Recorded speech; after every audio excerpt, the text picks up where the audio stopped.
What constitutional rights do you waive in order to get a mortgage in Georgia? The correct answer is C. Now, many buyers are surprised and even shocked when I explain to them that everyone who gets a mortgage in Georgia has to sign a document saying that they're waiving their constitutional rights granted under the 5th and 14th Amendments. But it's true. Everyone signs the Waiver of Borrower's Rights. It's a document that is usually in all capital letters, so they really want you to know about it.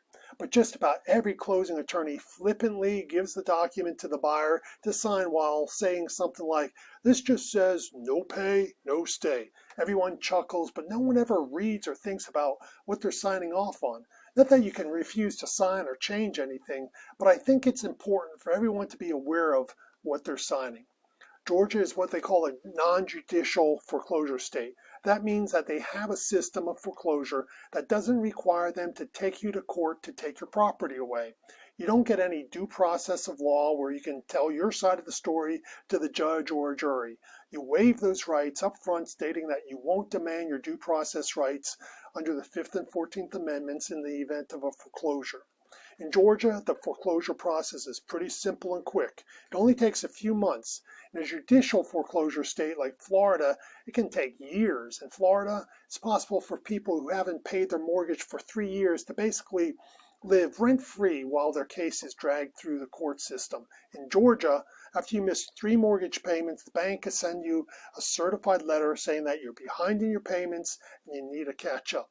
If you send in the late payments, everything's good. But you can't just put your head in the sand. If you ignore the certified letter, they'll send you another one and then a third one. After they send you 3 certified letters, legally, it's as if the sheriff came to your door and notified you in person. Then the process gets started. They have to advertise the property in a legal newspaper. It's different for every county for 4 consecutive weeks. It's a Mr. Potter newspaper that you probably never heard of.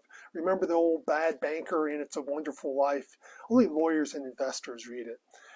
They advertise your home with a paragraph that states the property and the amount due and says that if the payments aren't caught up with it, it will be auctioned off on the first Tuesday of the month at the county courthouse steps. So people can go to the courthouse steps and bid on your home. If you get a chance, go and check one out sometime. But you have to pay in cash. Usually, if there aren't any bids high enough to pay off the remainder of the mortgage, the bank ends up owning it themselves. That's called REO, real estate owned. Then they get the sheriff to show up on your doorstep to tell you that you no longer are the owner and you have to leave immediately. It's not a pretty sight. So it's a relatively quick and easy process. It sucks for the owner, but it's good for the lender. But the silver lining is that because it's a quick and low-cost process, mortgage rates are usually lower in Georgia than they are in states like Florida. I had one buyer who just wouldn't accept the fact that he had to sign this waiver of his rights.